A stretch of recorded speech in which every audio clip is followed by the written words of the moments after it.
service, question and answer, etc., etc. I do want to mention a couple of things. At the end of the service, again, we will have a clipboard over here down front.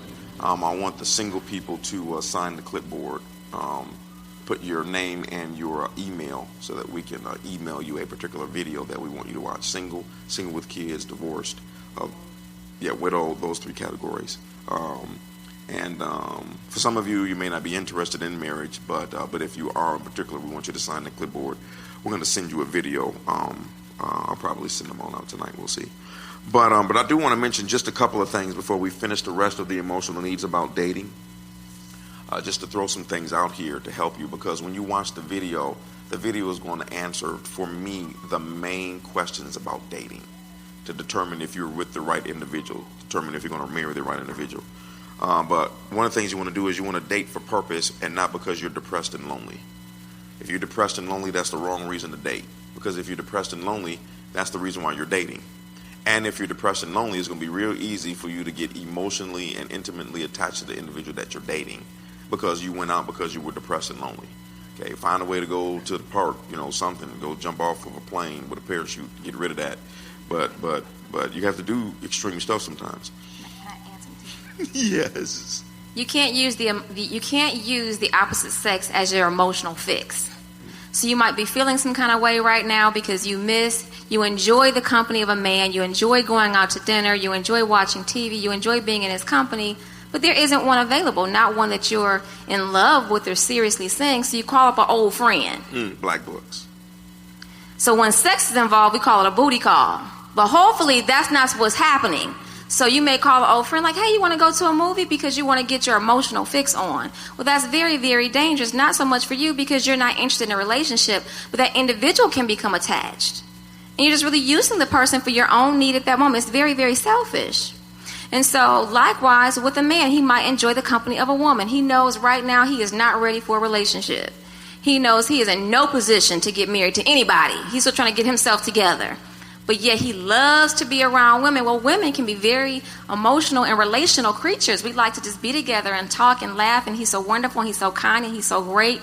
And I enjoy sharing stories and enjoy talking, and then you get drawn in. And then when he stops wanting to communicate, then you're heartbroken because you thought he was falling for you like you were falling for him, and no, he just wanted an emotional fix. So you cannot use the presence of the opposite sex as your emotional fix because of a temporary or momentary thing that you're going through at that particular time. That's why there's a lot of pastors that don't believe that you can be friends with the opposite sex. There are lots of different arguments with that, but one of the reasons why is because if you are a female and you are friends with someone who is a straight male, The reason why you all are friends is because your emotions click. That's the reason why you are friends. You are not friends with someone where your emotions don't click. So if your emotions click with this individual, then, okay, see, y'all ladies, y'all know y'all like these romantic movies. You've seen the little romantic movies where they were just friends and they just hung out. And the next thing you know, they kissed by accident. Next thing you know, the rest of the movie is about them falling in love and you teary-eyed. Oh, that's how it's supposed to happen. No, it's not. Okay. So, but you got to be very, very, very, very careful, because you can go out with someone for, like my wife said, an emotional fix. They see it as a date. And they'll tell you, oh, I know. You tell them, y'all, look, we're just going out as friends. We're just going to the movies. We're boom. Oh, okay. That doesn't work with women. I know there are going to be some women. Oh, no, that's not true. Brothers, listen to what I'm saying. That does not work with women. They just automatically become emotionally attached. You remember what that scripture I read earlier? One of the things that God programmed into the woman, he said, your desire will be to your husband. The moment a woman goes out with a man, that it immediately begins to kick in. You ride in the car just going to see Batman, and they thinking, I wonder if I'm supposed to have his last name. Next, do not date until you are ready to get married. Dating is not for the purpose of companionship. Dating is only for one purpose: to find out if this is the person I'm supposed to marry. If you are not ready to get married, don't date. If you date and you are not getting ready to get married, all you're getting ready to do is get busy and hurt each other and produce another soul tie. Do not date until you are ready to get married. You already did that one. And then when you're looking for a mate, when you watch this video, single people, it'll show you about how to really determine if this person is for you. But here's a little prerequisite stuff, and that is, number one, they must be committed to three things. One, they must be committed to God. They must be committed to the covenant institution of marriage, and they must be committed to you. If you're dating somebody and you see that they're not committed to God, or they're not committed to you, or they're not committed to the institution of marriage, you got to ask them these questions, then you might want to walk. If they're coming to church because of you or because they want to marry you, this is a huge problem. God, if they won't do it for God, they won't do it for you. Some people will do it for you to try to get you, and then when they get you, they will stop doing it for you, because a person generally is not going to do for you what they don't do for God. So if they're not chasing God on their own, and now they're chasing God because of you, they're not really chasing God. They're just hanging around the things of God to try to get you. Now, when they're talking about a guy or a woman who goes to another church and they want to come over and visit your church, we're not talking about that. We're talking about this guy ain't thinking about doing the right thing. The woman is not thinking about doing the right thing, and now they're just coming in the church just to observe. You know what my favorite ones are? I don't mean to be disrespectful, because y'all know how I roll. I'm not disrespectful to people, usually. My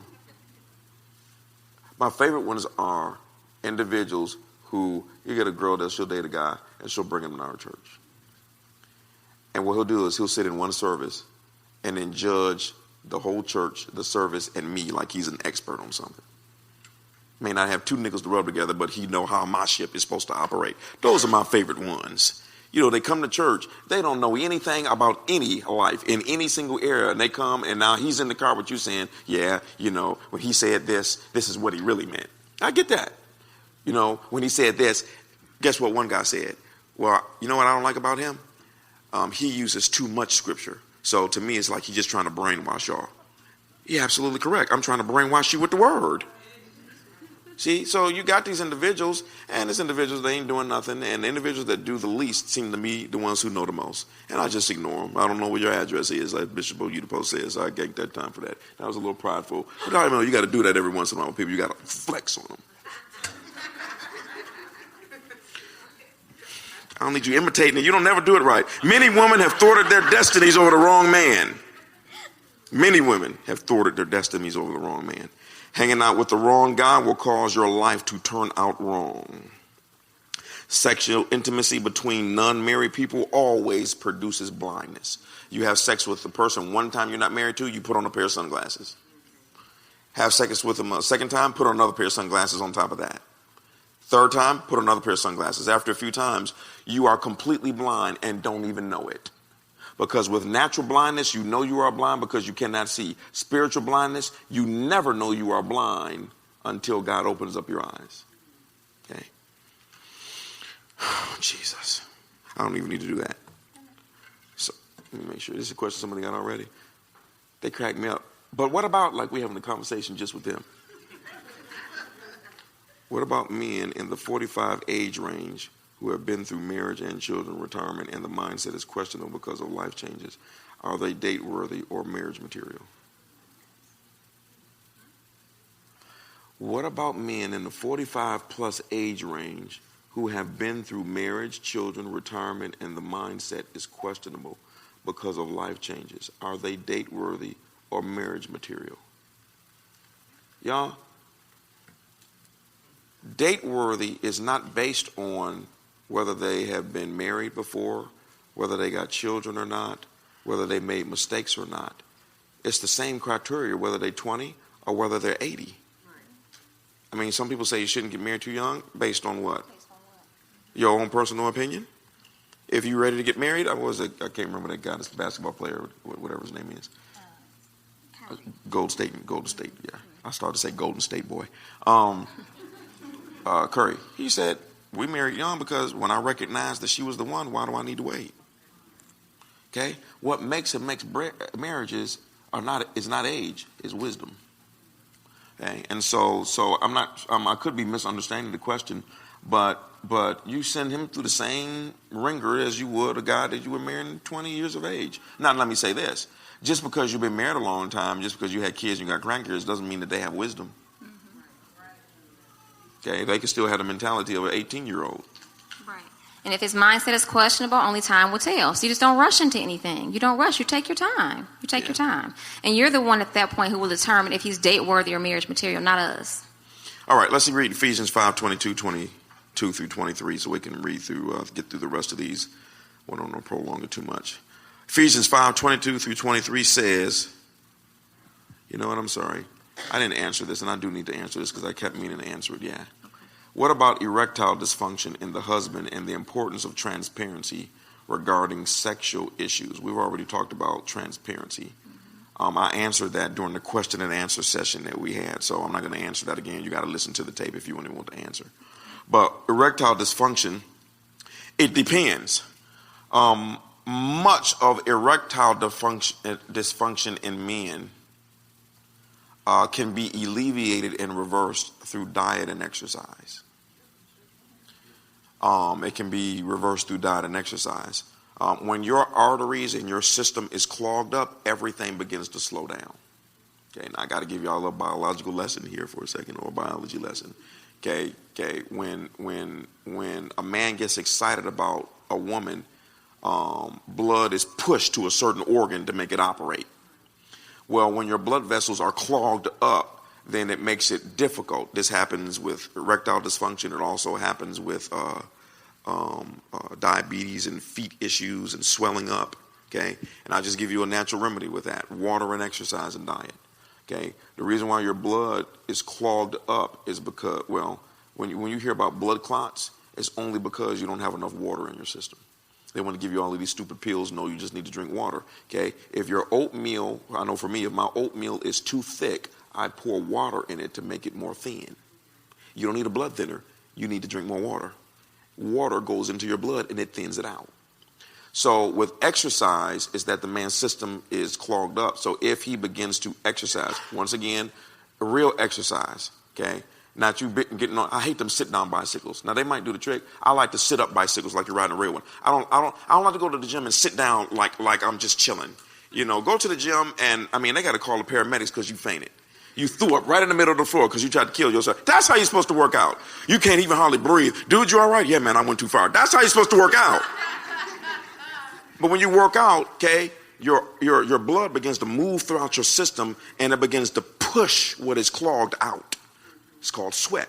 And it begins to increase and your circulation begins to increase, and you will find that what was dysfunctional before usually will begin to function. You'll need a pill.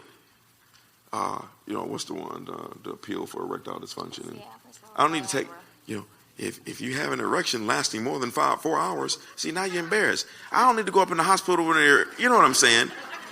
You know what I'm saying? That's embarrassing. You got to go up in there and now, that's embarrassing. Now just exercise. I don't need a pill that might do that. I would like to add to this question, and it is saying, what about erectile dysfunction in the husband and the importance of transparency regarding sexual issues? If the husband has some type of erectile dysfunction, and it's caused by maybe drug use. And he is not able to perform or able to please his wife. It's important for him to share with his wife it's not her. It's not that he doesn't desire her. The issue is something else, so that they can then come together, pray, get medical attention, seek help. So it's important for him to share that information with his wife, that it's not you, I do desire you, but it's not working properly and I'm not sure why. And it may be because of drug use or some other kind of unhealthy practices or behaviors over a time. I mean, get with a nutritionist, get it with someone who can teach you how to work out. But I'm just going back to my point again. You'd be surprised what would happen if you start doing 45 minutes to an hour of cardio 4 days a week. You'd be surprised how your body begins to operate. It's absolutely amazing. Okay, so let me just keep going. Just turn to Galatians 5:13 for me, y'all. I am not going to read the other one. I've read it before. I'll just read this, and then we're going to get into some of these emotional needs. If this is your first time, we've gone through a lot of information. You're going to have to listen to the media site in order to catch up with speed. But Galatians 5:13, I'll give him just a moment. Probably it's the second or third one that I gave you all. Somebody give me a thumbs up. I don't feel like turning around. All right. It says, "For you were called to freedom, brethren. Only do not turn your freedom into an opportunity for the flesh, but through love serve one another." Your entire marriage is about serving one another and the benefits that come from serving one another. So we are going to, you mind if I do mine first?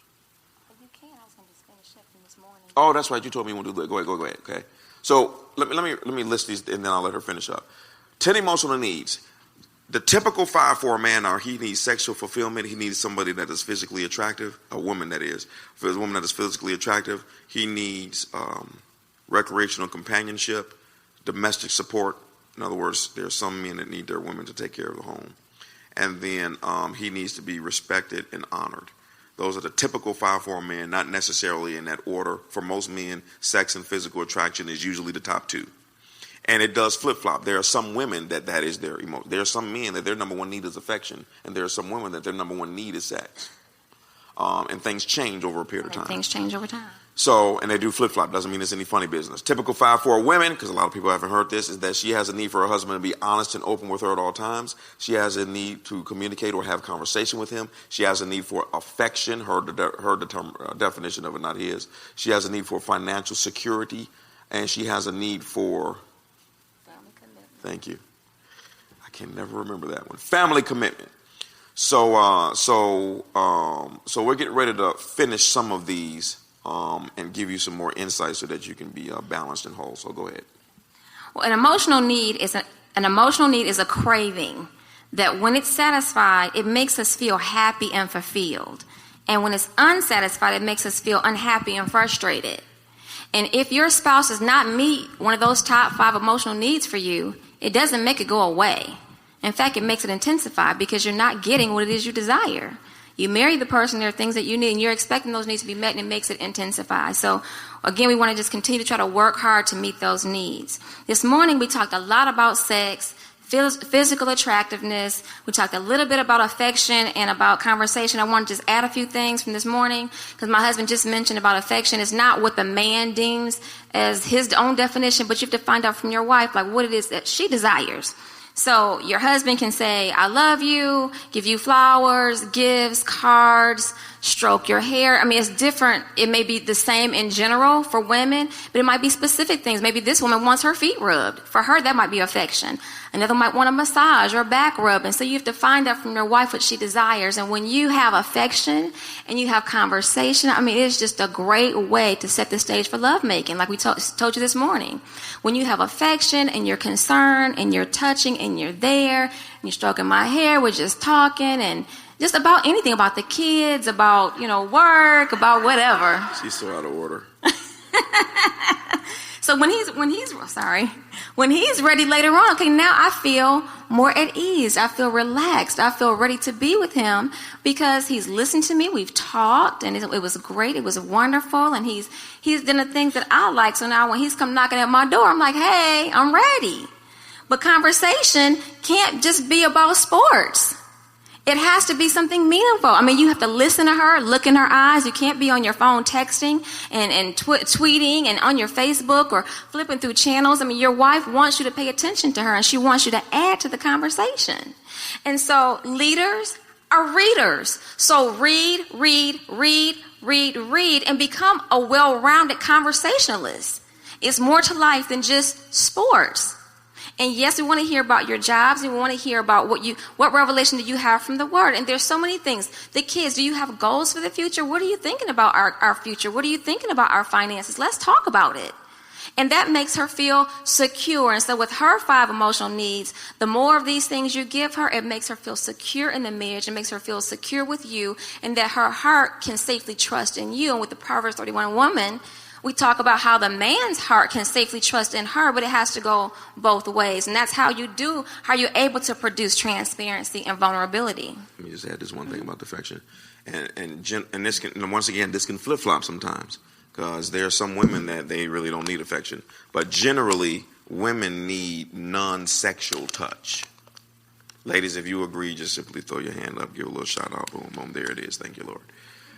But generally, as you can see, that women, they need non-sexual touch. And that can be frustrating for a man, because most men don't need non-sexual touch. So for him, non-sexual touch can get on his nerves. I'm just being honest with you, okay? And so you have to learn, once again, to give. You know what? You know what's interesting is, everything she needs, I usually don't need. And a lot of stuff that I need, she doesn't need. The problem is, it's real difficult to give somebody something that you never need, because you don't feel it. If she needs non-sexual touch, I don't know what that feels like. So it's going to be very, very difficult for me to remember to give her non-sexual touch. This is why, ladies and gentlemen, you cannot expect your spouse to always be a mind reader. I know that you can never expect your spouse to be a mind reader. Over a little time, I think you should be able to determine some things that they need. I do that with, never mind. I do that with you. I give you an example. I'm about to preach this like I'm singing a song. I give you an example. When the Bible says, dwell with her according to knowledge, my wife, I'm going to look straight ahead, because if I'm lying, she's going to look at y'all cross-eyed. I don't know what the percentage is, but I would dare say 70 to 80% of the time, I know when my wife's time of the month is. Sometimes, go ahead. And sometimes I know it and she doesn't. That's a man who's paying attention. Mm-hmm. And he's not clocking the calendar to see when can I get some, when I hadn't gotten some. No, he is paying attention. I don't believe in calendars. That's not mind reading. That's just paying attention. Yeah, and you know one of the reasons why I end up knowing? Because I want to. People say, you always hear this on both sides. Well, women just can't be understood. No, that's not true. What you're saying is that you don't have a high level of intelligence. Men just, no. Anything can be understood if you study it. Most people in here do not know how to change an engine in a vehicle. That means the car that's in the parking lot, you take that engine out, disconnect everything, and put in a brand new engine. Most people in here do not know how to do that. But guess what? You could learn how to do that. Why? Because you diligently study that. Okay? So you can learn anything. I'm sitting up here, standing up here like a woman with her hands on my hips and me straighten up. You can learn anything. But that's something, men, that you have to learn, and women, you have to learn. You have to learn that men usually don't need non-sexual touch, and that's usually what women do need. So, and that frustrates a man, because because sometimes a man is like, okay, I want to spend some intimate time with my wife, and you know what? I know they're not going to be honest. Let me grab this mic. They're not going to be honest, but I want to say this anyway. Because see, men, you know for a fact that there have been times you and your wife are supposed to spend some time together. When I say spend time together, I mean in an intimate way. And what does that mean? Sex? Yes, that means sex. That's what it means to a man, at least. Y'all want to have sex. I'll just keep it simple. Here we back on sex again, man. Okay, so what happens is that, let's say that y'all laying in the bed together. Okay, and you land and you ready, you move the covers out and you got everything situated, waiting for your wife to come out the shower, all that type of stuff. Bam, she walks in, you are instantly ready for her to jump on top of you like a grizzly bear. and she says something that every man dreads, can you just hold me for a little while first? The first is okay. As long as can you just hold me only. And then watch this. So you're holding her. She's just leaning on you like this. And she's just enjoying the moment. And the dude is sitting there like, oh, my God, can we go ahead and get this over with? Oh, my God, when are we going to do it? Oh, my God. I mean, she's leaning on me, and I'm rubbing her and everything, and my thing is all hard and all that. Can we just go ahead and do this? Oh, my God. That's what's going through his mind. Meanwhile, she's like, oh, I just so appreciate this. Oh, this is just so wonderful. She ain't even thinking about him. She's just thinking about being someplace, getting a massage by Egyptian lovers and all that type of stuff. And, why? Women need non-sexual touch. And sometimes I need that in order to be ready. And you got to learn how to give her all of that. And there are times when, see how she's smiling? See, that's when I can tell she get that smile. I can't even do it. She just smile on her face. I cannot reduplicate that smile for anything. But she gets this smile on her face when I am touching her. I can just lean over and just touch her arm. She gets this smile like it's a Kool-Aid commercial. I can't even do it. Okay? But all the time that I'm doing this, I may not feel anything. Now, what I might feel is pride that I know how to make my wife happy. But whatever she's getting through, look, if we are in the bed together, I'm not about to be transparent like that, okay? But if we are in the bed together, don't be graphic. If we're in the bed together and in the middle of the night, my wife does this to me, I'm going to say, yeah, what you need, what you want. I'm thinking she got a question. No, seriously, I'm thinking she got a question. You heard a noise downstairs. The Lord just gave you a crazy dream, something like that. But when a man does this to a woman in the middle of the night, she takes this as a sign, my man loves me and that's why he touched me. Generally speaking. Now, sometimes if a man touch her, it might be what you want or move back, you too close to me and all those different type of things. Get them to get a king. What do you got? Or he might try to see if he can get any response. Like, okay, if she responds, if she wiggles around a little bit, maybe I can get some action going. But if she just don't move, that means she is just dead to the world. She is not waking up, and I better not wake her up. And it's really simple, y'all. When it comes to affection, find out what your spouse needs. Men, find out what your woman needs when it comes to affection. And you do two things. She's going to tell you what she likes. So the first thing you do is what she likes. The second thing you do is think up some stuff. Because when a woman tells you what you like, what she likes, and you go above and beyond that, that just says, oh, you were thinking about me. They don't care nothing about whether it was a piece of paper with a little note that said, I love you. Man, you can come in like a little 5-year-old kid. Babe, I was outside mowing the grass, and I saw a beautiful leaf like I've never seen before. And I just wanted to bring it in because it reminded me of you. She might think it's the most corny line she ever heard, but she's going to be like, oh, he tried. I'm just telling you. Little stuff. I mean, just if you see something at the mall, you can see a 5. If your wife is into pencils and you happen to be at a store and you're like, oh, man, that's a nice pencil. My wife might like that. And just pencil might cost 99 cents. And you walk in the door and say, hey, babe, I saw this pencil and I know you like pencils. I thought you would like it. See, it doesn't take a whole lot of rocket science. It's you listening to what she asked. You on purpose trying to remember to do that. Allow her to remind you if it doesn't happen as often as it should, and think up some stuff. Just, it's not rocket science, and ladies, if your husband think up something and it was dumb, don't tell him it was dumb. Okay? Brothers do it all the time when we get them ties for Father's Day. Oh my God. Wait. Oh my, this is the most wonderful thing. Oh man, this is wonderful. Man, I can't wait. I got to do that to my kids. Particularly when they were younger. They 3 years old. This is the ugliest thing I've ever seen. Looked like it came from Kmart. And wait, speaking of Kmart. Speaking of Kmart, what you about to talk about? Remember you wouldn't buy me that gift?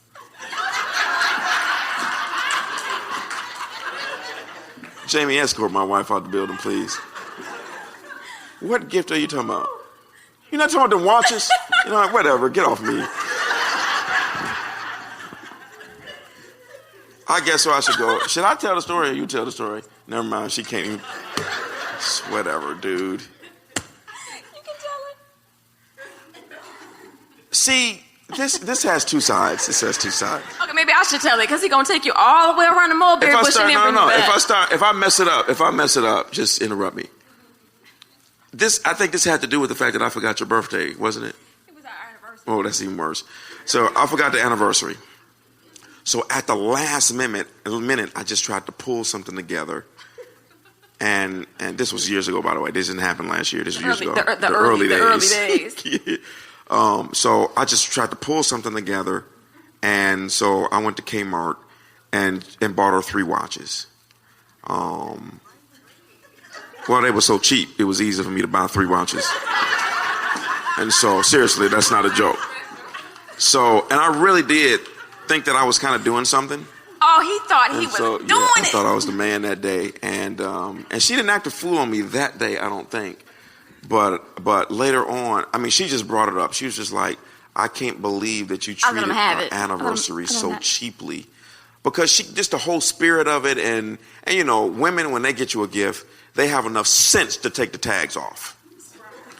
So a guy will be crazy enough to go get you 3 watches, each one cost $1.99, and he don't take the tag off. So when I mentioned Kmart, it's whatever. You know, we were talking about earlier about you trying and, you know, you giving your spouse some space to grow and make mistakes, and forget that. I put thought into my gift in my card, and you went to Kmart and got me. I let him have it, and I wasn't angry. I was like, I just cannot believe you. I cannot believe you did this. I really tried. Well, your try, this is not good enough. Your best was not good enough. I'm sorry. Well, that really wasn't my best. That was just like a panic move. So, and honestly, you know what? And let me say something, ladies, and sometimes gentlemen, is that there are times when your spouse will try. And you have to let them know that, no, you can't do it that way. Mm-hmm. But you must always wait. Yep. Never tell them in that moment. Always wait a few days and then bring it up and say, hey, I don't want to bring this up then because I don't want to make you feel bad, because I do appreciate everything you did. But you know what? They kind of make me feel like you just kind of did that shabbily. And that's what she did. She waited. And so I was able to handle it, I think. I don't remember. You know, I don't remember all these crazy things. I would have never thought about that if you hadn't brought that up. Let's keep on going, y'all, before I say something else that incriminates So we were just myself. talking about affection and, you know, encouraging your spouse, telling him what you need, and expecting that he'll do what you ask. All right, go ahead and finish yours, and then we'll jump into what I had about the respect. You did? Yeah, I really finished it. The last thing I can add with the affection and conversation and the sex and, you know, looking good and everything was that Willard Harley, who is a marriage counselor and an author, he recommends that married couples spend 15 hours of undivided attention with each other. At least 15 hours. It could be 15, 20, 25, 30. Doing things for each other, meeting each other's most important emotional needs. At least 15 hours. Not watching TV because you're not giving each other attention, but whatever those needs are, you spend that time meeting those needs to help enhance your marriage. You know, I'm going to say this now so I don't forget. Can't believe I didn't remember to say it earlier. There are some of you in this room right now, some of you who will listen, that you need to go on a social media, internet, and television fast. Because unfortunately, in this day and age, what we have now is we have escape mechanisms. This is why you have people who haven't worked in 10 years, but they got a phone. You don't need a phone if you don't work. You know what I'm saying? I'm not talking about scenarios different. I'm just saying, we're talking about lazy people who just won't get a job. But because of them being allowed to escape into another world, okay, it allows them to escape to kind of manage. See, if you are a lazy individual and you just refuse to work, you're supposed to be. That's how technology messes you up. Back in the day, you couldn't get on a television. Back in the day, there was no internet. Back in the day, there was no cell phone. So if you were lazy, you had to sit around and think about your laziness all day long. That's where you know, some of us came from neighborhoods where guys, what did they do? They didn't have nothing to do, so all they did was just stand on the corner in front of a party store with a paper bag and some malt liquor, because that's all they could do. You know, and they would look like a fool because it's like they watching life just pass them by. Well, unfortunately, this is what we do sometimes as husband and wives, is that social media allows us to be an escape mechanism to not talk to our spouse. Television is an escape. If your husband got on your nerve, you don't have to talk to him. All you got to do is go watch 5 hours of TV and then go to bed. Or if you have children, you can escape into you can give all your love and affection to the children, and all your attention and all your energy to the kids. Mm-hmm. You can peruse the internet all day long just looking up stuff. See, these are all escape mechanisms that cause you to not have to take responsibility for you and your wife or you and your husband challenging each other in order to make things right. And so I'm telling you, because when my wife and I went on this trip last week to Savannah, Georgia, Savannah, Georgia is typically not my type of vacation spot, but it will be now since I'm a pastor, because that's the vacation. Savannah, Georgia is a place you go when you don't want anybody to get on your nerves. I just want to see some trees. That's all I want to do. I just want to walk around. I want to be around a bunch of 80, 90-year-old people that just take pictures all day long, and that's what I want. It's a wonderful place. So what we did is that it was amazing. We are not used to leaving our phones behind ever. We're used to our phones constantly going off. But we decided we're leaving the phones behind at the hotel. Every morning we would get up, and the hotel we were staying at was a mile from the riverfront. So every morning we would get up, do this routine. We would leave our phones behind. We'll go out and exercise and walk and run, go down to the riverfront, just chill out, talk. Then we'd come back to the hotel, eat breakfast. And it was very, very interesting. Because we left our cell phones behind, we forgot we had them. It would never be until we got to the hotel room that we would see the cell phone. And we're like, oh, we need to check our cell phone. But it was interesting that when we did not have an escape mechanism, we focused on each other. And if you can't do it, that proves that it's a problem. When we first got married, he was in transition. He left one job and he was starting another job, and he was starting Bible school. And we made a decision in those first 6 months not to watch television. It's like our time was already taken with my job, his schooling, doing homework. And so any extra time we had outside of that and going to church was going to be spent with each other and on each other, getting to know one another. We were married, but we'd never lived together before, so there were just so many things we didn't know. And that time was spent talking and getting to know one another. How many have heard this scripture? And I know women love it. Brothers don't appreciate it. Okay, I'm glad it's not a law. There's a scripture in the Old Testament in a couple of places, and it was a principle and a rule, and God told Moses, let the people know this. He said, when a man marries a maid, he must take off for work for 1 year for the purpose of cheering up his wife. What did I say?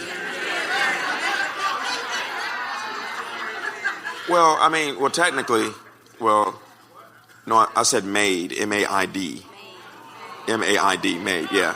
I'm sorry. I should have made them more of a enunciate. Okay, thank you. Yes, yeah, thank you. Yeah, we don't use that term, I know.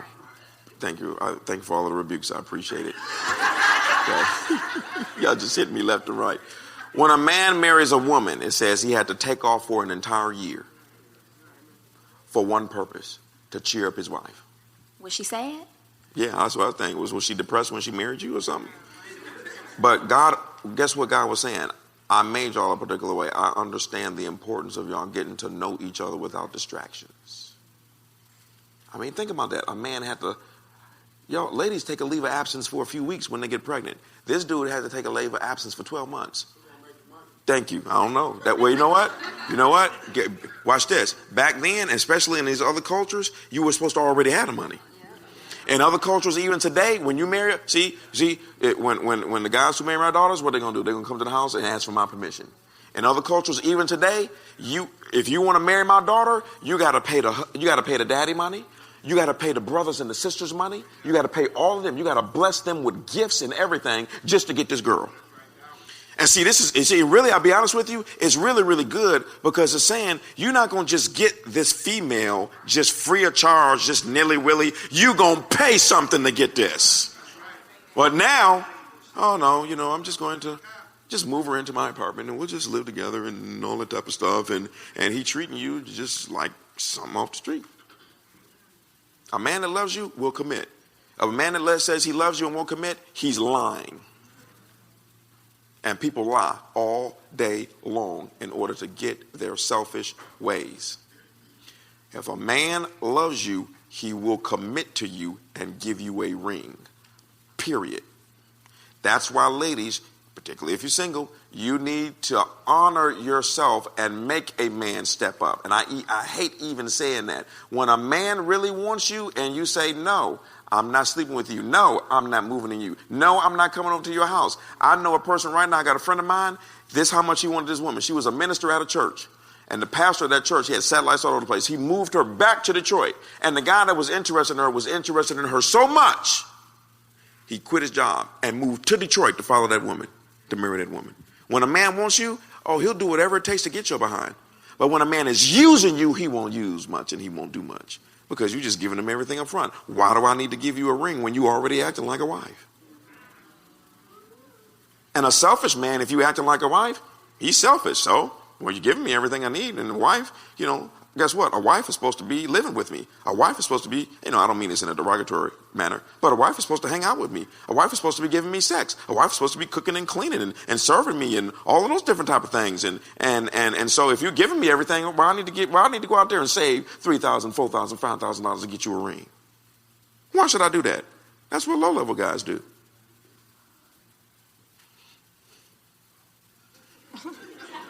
I know if I said something crazy. Let's keep it moving. Whew, Jesus. Proverbs 12:4. I can run through these because this is just some reading stuff. Proverbs 12:4. Behind me? Okay, cool. It is behind me, right? An excellent, I'm tired when I don't even want to look around. An excellent wife is the crown of her husband, but she who shames him is like rottenness in his bones. How a woman, I'm going to read these. Respect and honor him enough to let him fail. Ladies, and this can be both ways. Respect and honor your husband enough to let him fail. Your husband is not perfect, which means he is going to make mistakes and fail. A lot of the damage that you produce in your marriage is when you keep trying to prevent your husband from making a mistake. You're trying to prevent him from making a mistake so bad, you end up just nagging him and saying stuff. And you did this same stupid thing last time. And the more you keep doing that, the more you're pushing him to do it because he got to prove you wrong. That's the reason why. Learn to go on a vacation every time you go on a trip with your husband just to the grocery store. Honey, you're making a wrong turn. No, I'm not. I know where I'm going. Honey, this is the exit right here. No, I'm not. Just learn. Look, either take a bus, meet him there, or you just, and let me say, man, if you're like that, just learn. Let me tell you something. My wife will tell you I'm not like that. Okay? My wife will tell you, if I think I'm lost, I'm pulling over to a gas station and I'm asking them, am I on the right road? Then I'm going to drive a little bit further down the road and pull over to a next gas station to make sure that the first gas station told me the truth. It's against my religion to get lost. I ain't got time for burning up gas and driving and doing the whole tour of the country in America and all that type of stuff. And that's actually called pride. You don't know where you are going. Turn the GPS on. Y'all done went 10 miles out the way. Okay? But see, once again, let me do some other respect here. Ladies, see, I've done this before. My wife is not like this, by the way. I'm in the car. Mike and I in the car driving to a destination. Me and Mike just shooting breeze. We just talking. We're going to a destination. Mike says, hey, man, your exit is right here. I was like, no, it's not. He said, hey, man, you about to miss it. I'm like, oh, man, we missed it. Now, guess what we do right after that? We go right back to what we were talking about before. Because he expected me, okay, we missed the exit. We'll just make a U-turn. Let's rewind this. Uh-oh. First of all, she giving you directions before y'all pulled out the driveway. And again, this is not me. Yeah, she doesn't do this too often. She does it a little bit. And I say, hey, I've been down the street every day. I think I know where I'm going. Okay, here's the exit. Oh, you know what? I'm not even in the mood to go to the movies now. Just take me back home. I got a headache. Oh, my God. You just won't listen to me. I'm sitting up here doing a tour of America. Every time we just want to go down to the street to the grocery store, you get me lost. Oh, my God. There's no sex in that. Oh, my God. I'm just... All that's unnecessary, lady. He just made a wrong turn.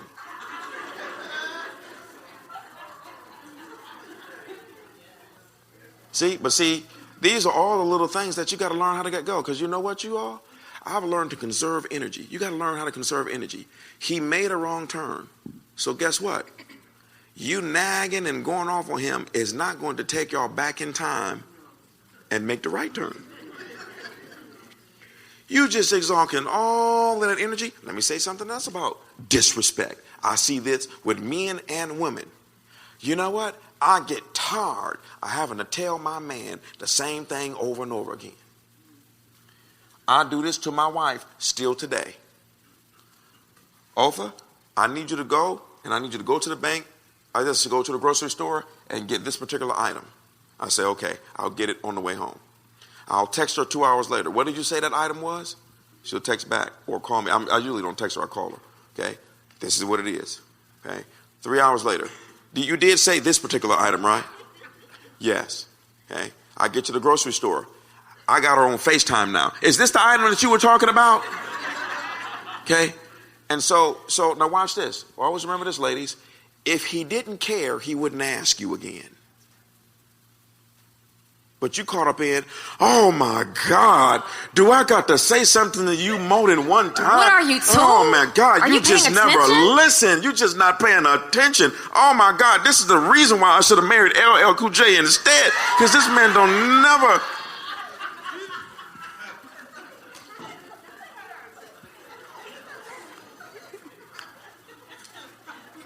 When all you got to say is, hey, Laronna, how much money did you tell me to withdraw? $10. An hour later, how much did you say it was again? $10. See how easy that was? $10. I'm at the bank. You did send you said $10, right? Or did you say 12? $10. I get to the front counter. Text her. $10, right? Watch how easy this is. Yes. See that? See how easy and smooth? Yes. Nope. Babe, dang. You can't. He texts you, so since you can't talk to him, you going off on him on text. Over $10. All that's called is disrespect. Confront your husband, but allow God to be the enforcer. You are not very much important here. Ladies, you are not disrespectful because you tell your husband you think he is wrong or you think he made a bad decision. I'm sorry. And husbands, you can't say, you don't support me. You don't support me. You don't support me. Well, no, if she thinks you're making a wrong decision, she has a responsibility as your wife to say, honey, I don't think you're going the right way. I think you might be making a bad decision. Yeah, because men, you know what? Let me say this, and brothers are good for this. Okay, I did it one time myself. Brothers are good for doing something for 10 years and it doesn't work. And when she says, I think you should do something else, he gets mad and say, you don't support me. You don't support my dream. You don't support my dreams. Well, brother, the last time I checked, dreams are supposed to come to pass. So I think after 10 years of you doing the same thing and not making any money, you might want to consider just getting a job. Brothers don't want to hear that when they got a dream. Okay? So ladies, you must be bold enough to confront your husband and say, hey, I think you need to change the situation. I don't think this is a good decision. And then, if he says, no, I just want to do it. And you can say something the second and third time, but after that, you need to let it go. You need to let it go. And then you sick God on him by praying for him. Lord, you know this man is about to take us into the abyss where the sharks and the alligators are. I need you to speak to this man. And guess what? Ladies, if you are right, God will begin to speak to your husband. Ladies, if you are wrong, God will say nothing. Because we always assume that we're right. But be careful. Men don't like disrespect. When you get up in a man's face and you talk to him, all this type of stuff, okay, his emotions go up. Because men cannot handle the wit of a woman in that area. Women can slice you, dice you, butter you up, put you in a pan, stick you in the oven, and serve it to the alligators and watch you smiling while you're dying. And a man can keep up. Now, and I got to make sure I'm clear. There is no excuse for physical abuse. But sometimes the reason why women get hit is because the man was responding physically to your emotional attack. That's the reason why some women get popped in the mouth. Is because a man can't keep up with that emotional attack. And you may not ever understand this, but your words are doing to him what his fist could do to you. And if you just won't stop, that's the only way he knows to get you to stop. He gets so frustrated because women know how to cut. Ooh, Jesus, they can, bam. And the first one stuns him. And before he has recovered from the stun, you have stunned him again and stunned him again. And then you come from the left and then from the top and then from the bottom. And then what's that superhero X-Man that he disappear and he come from another angle? You know, I mean, you just hit the guy and the dude is just sitting there like, oh God. And he's trying to tell you, but babe, that's not what I meant. And then you do what the scripture says. You add to the word and take away from it. Now you telling the man that he said something that he knows he was not going to say because you didn't even let him finish. You just keep hitting him, and you are going off. You ain't nothing. You ain't never named. I just sitting there, and the next thing you know, before he knew it, he didn't even know that his hand went up. I am dead serious. There are some women who turned their husband violent because they themselves were emotionally violent. Particularly if a woman comes, watch this. I'm not justifying anything. Don't get this twisted. But there are some women that come from, and this happens also the opposite. There are some women that come from a violent background of abuse. Hollering, screaming, beating, kicking, throwing plates, cutting. They come from that background. He has never even seen it in his background. Doesn't even hardly raise his voice towards a woman. Next thing you know, he has hit his wife. You know why? He was dead wrong. She opened the door. She brought the violence and the spirits of her past into a moment of a man that was calm. And next thing you know, she has turned him into the monster that she left concerning her family members. All right. I don't want to get too deep with that. So ladies, learn to respect a man. You don't get to go off on a man. The Bible says a meek and quiet spirited woman is of great value to God. Which means if a woman is not meek and quiet spirited, she is not of great value to God. Meekness is not weakness. Meekness is strength. Strength. Bruce Lee always said it the best. He said, I have mastered the art of fighting without fighting. He said, because of my ability to destroy you, I must operate in meekness. And always, he said, fighting is always for me the only last resort that I could ever use. Okay. So remember that. All right, let's move through this disrespect thing again. 1 Peter 3:1-4. In the same way, you wives, be submissive to your own husbands, so that even if any of them are disobedient to the word, they may be won without a word by the behavior of the wives, as they observe your chaste and respectful behavior. Here you go. Your adornment must not be merely external braiding of the hair, wearing gold jewelry, or putting on dresses, but let it be the hidden person of the heart with the imperishable quality of a gentle and quiet spirit, which is precious in the sight of God. Gentle and quiet is the opposite of rough and loud. Okay? A lot of times, ladies, you become this way because of fear. You just saying, you're not going to take me into what I experienced last time. So you just start going off. And that's the quickest way to get him to take you into what you experienced last time. Okay? So notice he said, it's not just, he didn't say get rid of the outside. He said it's just not merely the outside. He said it's the outside and it's the inside. Okay? So you're not going to change a man or change his mind or change his behavior by your loud mouth and then go off on him and tell him you just can't deal with a strong black woman. It's just not going to happen. You have to do the opposite because you're not going to get him to change or change his mind. You can make suggestions. You can be kind in your approach and then give it to the Lord. There was a time in our marriage when I was experiencing some emotional difficulty and I wasn't for sure how to communicate with my husband. I just didn't know exactly the words. I wasn't even quite sure what I was experiencing myself. So I just remained silent. I talked to the Lord about it and the Lord gave him a dream. The next morning when he tells me the dream, he's very emotional. I start to cry because I realize the Lord is speaking on my behalf. You don't have to fight your own battles. Or should I say, choose your battles wisely. You don't have to go toe-to-toe on every single point. If it's something that's near and dear to you and you're not really sure how to convey what you're trying to help him understand, he's not getting it, you take it to the Lord. The Lord will speak for you. Like he said earlier, if you are right, the Lord will speak. If you are not right, perhaps you have a misperception. You're seeing things wrong. You need to ask God to help you with how you see things. Turn to 1 Peter 4:8-9 as I share this. I'm not going to tell the dream. This is the only dream that I cannot tell without crying.